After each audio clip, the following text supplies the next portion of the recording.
दोस्तों, आज जानते हैं फास्टिंग थेरेपी के बारे में। उपवास, उपवास क्या होता है?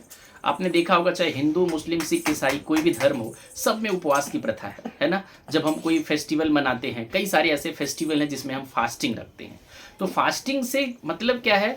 फास्टिंग मतलब डिटॉक्सिफिकेशन, एक तरह से शरीर से जो आपका डाइजेशन वीक है वो स्ट्रांग हो जाता है। जिस तरह से संडे छुट्टी हमें अच्छा लगता है या एक दिन हम चाहते हैं कि ऑफ हो, तो वैसे ही बॉडी को एक दिन रेस्ट मिलता है कि तो अब कुछ लोग फास्ट भी रख के बहुत ज़्यादा खाना खाते हैं, बहुत सारी चीज़ें वैरायटी खा रहे हैं, तो उपवास कहीं ना कहीं अच्छा नहीं है। इसीलिए चाहे सावन में भी, अभी सावन आ गए हैं, आपने देखा होगा कि लोग सावन का सोमवार रखते हैं। तो सबको कुछ ना कुछ कोई फास्ट रखना चाहिए। नेचुरोपैथी के अकॉर्डिंग, प्राकृतिक चिकित्सा के अकॉर्डिंग, जो हमारा उपवास होता है इसका जो संबंध होता है आकाश तत्व से, खाली स्पेस है ना, तो शरीर में स्पेस तत्व बढ़ता है ना, माइंड शार्प होता है।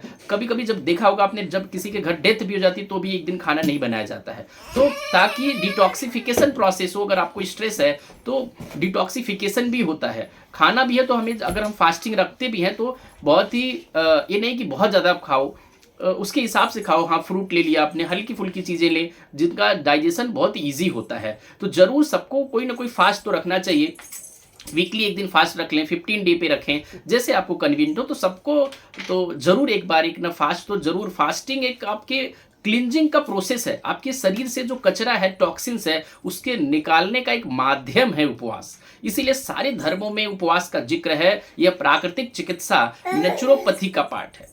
आयुर्वेद में भी कई बार हम उपवास कराते हैं, तो अलग अलग उपवास होता है। कई बार नेचुरोपैथी में भी हम दूध का उपवास है, कई बार छाछ का उपवास है, कई बार नींबू पानी पे है, कई बार केवल फ्रूट पे है, कई बार केवल सब्जियों पे है, केवल सूप पे है, केवल जूस पे है। तो नेचुरोपैथी में इस तरह से अलग अलग उपवास शरीर के शोधन क्रिया के लिए कराया जाता है। तो ये हमारे जो पूर्वज थे, हमारे जो ऋषि मुनि तपस्वी ज्ञानी थे, वह पहले से ही उपवास को एक स्पिरिचुअल से जोड़ा गया है। तो जरूर आप भी उपवास रखें, एक फास्ट रखें, लेकिन सही ये नहीं कि फास्ट तोड़ने का भी बड़ा नियम होता है। ये नहीं कि जैसे ही आपने उपवास छोड़ा और बहुत सारा कैलोरी आपने ले लिया।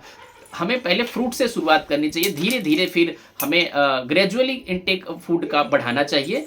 तो चाहे आपने देखा हो कि रोज़ा रखते हैं, चाहे हम, है ना, और हिंदू हैं तो बहुत सारे ऐसे पर्व हैं जहाँ पे हम फास्टिंग करते हैं। तो सभी को फास्टिंग करना चाहिए, शरीर को डिटॉक्सिफाई करने के लिए हेल्प करना चाहिए। ये नहीं कि आप फास्ट रख रहे हैं, बहुत सारी चीज़ें खा रहे हैं, तो अभी कहीं ना कहीं अच्छा नहीं है। तो सही तरीके से करें फास्ट और अपने आप को रखें स्वस्थ। तो फास्टिंग एक बहुत बड़ा अस्त्र है। एक नई रिसर्च आई है कि कैंसर तक में फास्टिंग बहुत ही हेल्पफुल है। तो आप भी फास्टिंग को अपनाएं और अपने जीवन को सुखी बनाएं।